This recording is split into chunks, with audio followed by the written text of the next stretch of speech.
जय जय श्री राधे श्याम। कैसे हैं आप लोग? विश्वास है बहुत ही कुशल मंगल होंगे और उतने ही कुशल मंगल ढंग से आपका दिन भी चल रहा होगा। आपने बहुत दिन से कहा कि गुरुजी हमारी कथा होने वाली है, लेकिन अभी तक हमें मुहूर्त विचार करना नहीं आता है। तो हमने भी विचार किया कि मुहूर्त तो बहुत आवश्यक है। तो आइए आज हम जानते हैं कि हमें कथा के पूर्व मुहूर्त का विचार कैसे करना चाहिए।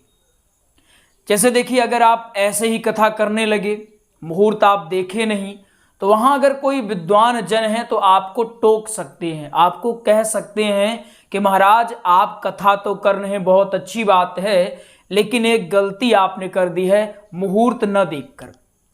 कोई भी शुभ कार्य के लिए मुहूर्त बहुत अहम भूमिका निभाते हैं। तो आइए हम समझते हैं, लेकिन इससे पहले हमको एक बात और समझनी चाहिए कि आखिर भागवत में एक चीज ये लिखी है कि हमें मुहूर्त देखने की कोई आवश्यकता नहीं होती है। अर्थात हम कभी भी जब हमारी इच्छा हो हम भागवत सुन सकते हैं। तो फिर ये मुहूर्त की बात कहाँ से आ गई? फिर ये भागवत में मुहूर्त वाला ये जो पोर्शन है कहाँ से आ गया? ये ठीक उसी प्रकार समझिए इसको कि जैसे भोजन आपके पास रखा हुआ है, उसको आप ऐसे ही खा सकते हैं, कोई दिक्कत नहीं, उसका प्रसाद आप ऐसे भी पा सकते हैं। लेकिन अगर उसमें घी थोड़ा डाल दिया जाए तो भोजन की मिठास और भी बढ़ जाती है। ठीक ऐसे ही एक कथाएं हैं, आप इनको कभी भी सुन सकते हैं, कोई इसमें दिक्कत नहीं होती है। लेकिन अगर आप इसमें मुहूर्त विचार कर लेते हैं तो वो सोने में सुहागा वाली बात हो जाती है। तो जब भी कथा करें तो मुहूर्त का विचार कर लेना चाहिए। चाहे आप यज्ञमान हैं या फिर आप कथाकार हैं, यज्ञमान को भी बिना मुहूर्त विचार की कथा नहीं सुनना चाहिए और एक कथावाचक को भी बिना मुहूर्त का विचार किए कथा नहीं सुनानी चाहिए, कथा मुहूर्त में ही सुनानी चाहिए। आइए समझते हैं कौन से मुहूर्त में हमें कथा करनी चाहिए और हमें कौन से मुहूर्त में कथा करवानी चाहिए। ये जो आज की वीडियो है एक श्रोता और वक्ता दोनों के लिए महत्वपूर्ण है। तो अगर आप श्रोता हैं तो वक्ताओं के पास भेजें और अगर आप वक्ता हैं तो श्रोताओं के पास भेजें ताकि उनकी जानकारी बढ़ सके। आइए समझने का प्रयास करते हैं। तो सबसे पहले आता है नक्षत्र, उसके बाद बार, इसको डे भी बोल सकते हैं आप, उसके बाद तिथि, उसके बाद माह। 1 2 3 4 ये 4 चीजें हैं। कौन सा नक्षत्र उत्तम होता है, कौन सा बार उत्तम होता है, कौन सी तिथि उत्तम होती है, कौन सा माह या महीना उत्तम होता है, आइए हम समझने का प्रयास करते हैं। चलिए, तो नक्षत्रों की अगर हम बात करें तो नक्षत्र है हस्त, चित्रा, स्वाति, विशाखा, अनुराधा, पुनर्वसु, पुष्य, रेवती, अश्वनी, मृगशिरा, श्रावण, धनिष्ठा, पूर्वा, भाद्रपद। आप इसको लिख लें, वीडियो को पॉज कर लेंगे, पीछे करके आप इसको अपनी डायरी में लिख लें ताकि जब भी आपके यज्ञमान कथा करवाने की बात करें तो आप देख लें कि क्या ये नक्षत्र पढ़ रहे हैं, इन नक्षत्रों में ही आपको कथा करनी चाहिए। यहाँ जब बात चल ही रही तो एक बात और भी समझ लीजिए, नक्षत्र तो यही रहेंगे, बार भी यही रहेगा, तिथि भी और माह भी। लेकिन मान लीजिए कहीं ऐसी स्थिति उत्पन्न होती है कि कथा सुनना अनिवार्य है और ये नक्षत्र बार नहीं फंस रहे हैं, तो ऐसी स्थिति में विद्वानों का मत लेकर, ऐसे ही नहीं, विद्वानों का मत लेकर कथा की जा सकती है। याद रखिएगा, स्वयं से नहीं, विद्वानों का मत लेकर, जो शास्त्री होते हैं उनका मत लेकर। शास्त्री कौन है? जिन्होंने शास्त्र का अध्ययन कर रखा है, उनका मत लेकर के इन नक्षत्र, बार, तिथि, माह के अभाव में भी कथा की जा सकती है। लेकिन अच्छा यही होता है कि आप शुभ मुहूर्त में कथा करें। चलिए, तो आपने देख लिया कि क्या होना चाहिए, हस्त नक्षत्र हो, चित्रा हो, लिख लीजिए इसको, स्वाति हो, विशाखा हो, अनुराधा हो, पुनर्वसु हो, पुष्य हो, रेवती हो, अश्वनी हो, मृगशिरा हो, श्रावण हो, धनिष्ठा हो, पूर्वा भाद्रपद हो। ये नक्षत्र अगर मिल रहे हैं तो आपको कथा कर लेनी चाहिए।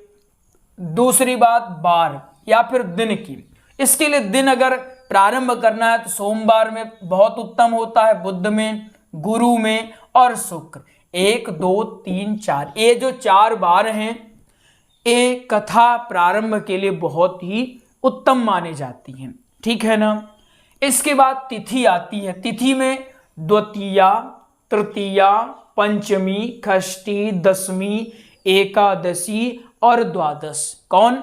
द्वादश, एकादशी, दशमी, षष्ठी, पंचमी, तृतीया और द्वितीया। इस तिथि में आपको क्या करनी चाहिए? कथा आप प्रारंभ कर सकते हैं, ठीक है ना। इसके बाद महीने की अगर बात करें तो कुछ विद्वान ऐसा कहते हैं कि चैत्र और पौष इनको छोड़कर किसी बाकी सभी महीने में कथा प्रारंभ की जा सकती है। कौन कौन? चैत्र और पौष, ये 2 महीने को छोड़कर किसी भी माह में कथा की जा सकती है। लेकिन यहां मेंशन किया गया है आषाढ़, श्रावण, भाद्रपद, अश्वनी, कार्तिक, मार्गशीर्ष, जिसको अगहन भी कहा जाता है। कौन से महीने? आषाढ़ पहला, श्रावण, भाद्रपद, अश्वनी, कार्तिक, मार्गशीर्ष या फिर अगहन, ठीक है। आ गई बात समझ में कि नक्षत्र कौन सा होना चाहिए? हस्ता। अब जैसे आपको करना क्या है, मान लीजिए आपके पास यज्ञमान आए, समझिएगा इस बात को, यज्ञमान आए, उन्होंने कहा महाराज हमको कथा सुननी है और आपसे ही कथा सुननी है। तो आपने कहा बिल्कुल। अब आप उनसे पूछिए कि आपको कब कथा सुननी है, ये बताइए हमको। उनने अपनी मर्जी रखी कि हमें इस दिन कथा सुननी है, तो आप उस दिन को देखें कि क्या वो दिन, पहले तो क्या देखेंगे? दिन देखेंगे। अब उस दिन देखिए कि उस दिन नक्षत्र कौन सा पड़ रहा है।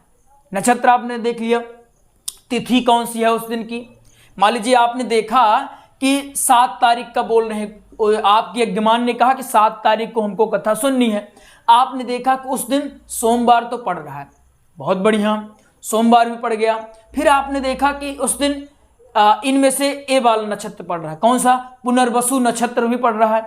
2 क्वालिफाइंग हो गया, पहला क्वालिफाइंग और दूसरा क्वालिफाइंग। समझ रहे हैं बात को? क्या करना है, आपके यज्ञमान आए, ये कौन है? ये आपके यज्ञमान है, समझेगा। आपके पास आए कि महाराज हमको कथा सुनाइए।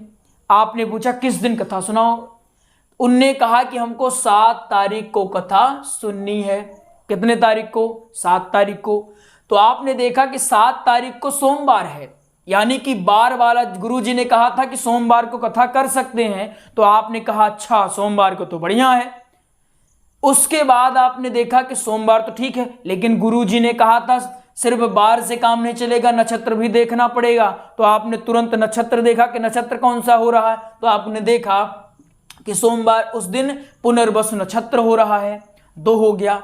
लेकिन फिर इसमें खुश होने की कोई आवश्यकता नहीं। आपको याद आ गया कि गुरुजी ने भी कहा था तिथि, इन तिथि में कथा करनी है, इसके अलावा कोई और तिथि में कथा नहीं करनी है।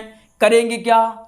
नहीं करेंगे। क्यों नहीं करेंगे? क्योंकि हम अच्छे बच्चे हैं, अच्छे हम कथाकार हैं, हमें मुहूर्त देखकर ही कथा करनी है, सब कुछ बढ़िया से करना है, धर्मानुकूल बातें करनी है, जो शास्त्र कहते हैं वही हमें करना है। तो हमें नक्षत्र देखकर, मुहूर्त देखकर ही सब कुछ करना है। तो आपने कहा कि गुरुजी ने कहा था नक्षत्र देखो तो देख लिया, बार देखो तो देख लिया, अब तिथि देखने के बाद तो आपने कहा अच्छा इस दिन तो पंचमी पड़ रही, यानी गुरुजी ने कहा था कि पंचमी को कथा कर सकती है, ठीक है।